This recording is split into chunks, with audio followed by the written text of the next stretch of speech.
hata mimi niko, kumbe, I didn't know something. Yeah. But maybe what will you advise someone who's watching this? Was if they did it, I can also do it. And we know that maybe someone's path might be a bit different. Maybe what from your relationship life will you advise someone? In campus. In campus, I would say one is that it's really helpful to have marriage as our end goal and to really define it. Like, when are you getting married? Yeah. It really helped because, for one, it helps to scrape off jokers, because if someone is just there to try out, try his ex, they will scrape off. Yeah. But two, the way we say, like, for us, it was like a moment, a defining moment. It changed the course. It was now not just about like, I know, yeah, we will get married, yes, but it's not clear when. It just made things so clearer that yes, we are going to get married this time. So it puts so many things into focus. It helps because as young people, I feel like so many times we waste a lot of time because it feels like we just want to do, it's more like a game. We're just doing a game. And the game is more for people of the world. But I think it's good if you're here with people who are believers, then it can be good to define. So that if you're not ready, then actually you can say no. Yeah, I'm not ready. It's too many years to wait. We can pause this. If by 50 you still like me, you come back. Yeah, but maybe the feelings could have changed along the way. So I think that can be very helpful.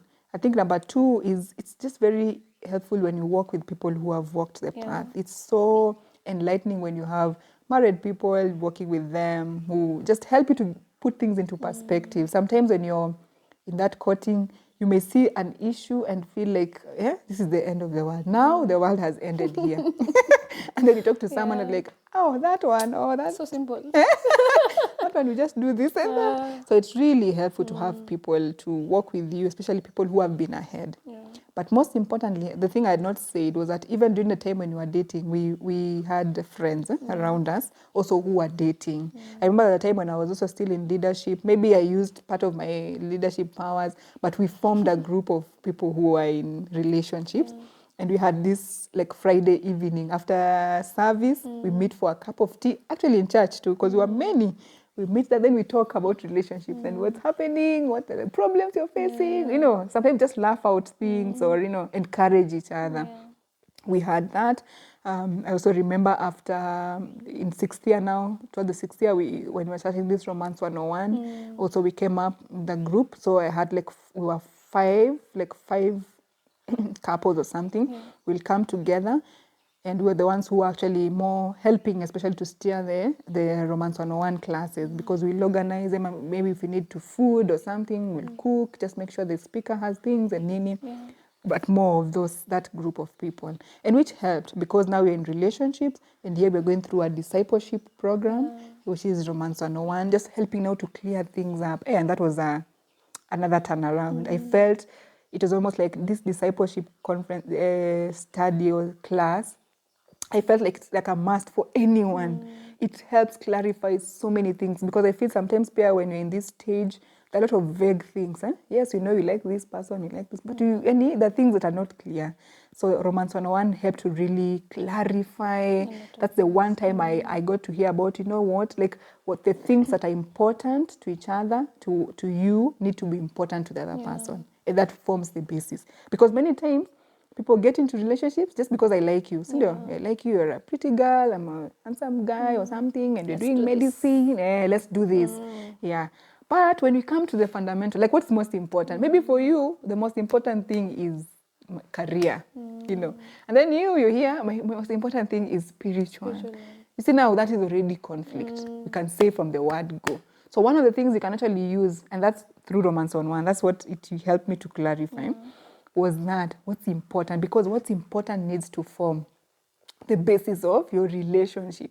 So in my case, my spirituality was, that one is, we can argue about any other thing, but not spiritual. Like faith, that's important. That's important. So it also has to be very important to him. Yes. Yeah, that is the one area we don't joke about. We don't say at what, today I feel like, no, we do this, and that's what we do. Yeah. And I felt that to be important. I can tell you, even now, in marriage, many people who are married, because of just those things, we overlook such. And we get now into marriage and things start turning the other way. Just because what was important to you is not the most important to me. You get? Yeah. So we loved each other, yes, to a point where we got married, you know, but because this was not important. Yeah, but, and this, for you, you felt like, hey, this is no, we cannot play with this area. Yeah. So I will advise that to the young people. It's very doable. We can do this. There's a lot of help. I heard someone recently say that, why should we struggle? And that God has enabled so many people around us. Why should we struggle in relationship? You know, when you're struggling there, you may be thinking, hey, God, umeniacha, mimi nateseka, ni mimi too, maybe ni job. And yet, there are many people who have gone through that and have come out victoriously. Why should you suffer?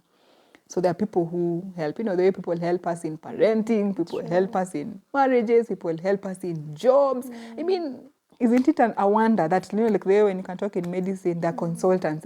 So you, why should you, as an MO, be there, you're struggling with someone who has an eye issue? Let's try and do this. And yet there's an ophthalmologist, someone who went and studied. And he's so good. When they see that, in 5 minutes, sight is back. You get? That's the same way in life. Even relationships, at that time you may feel like it's just because you're a novice or something. Yeah. But there's someone else who is so good, umepitia, they can help that. So please get those people to help you. Yeah.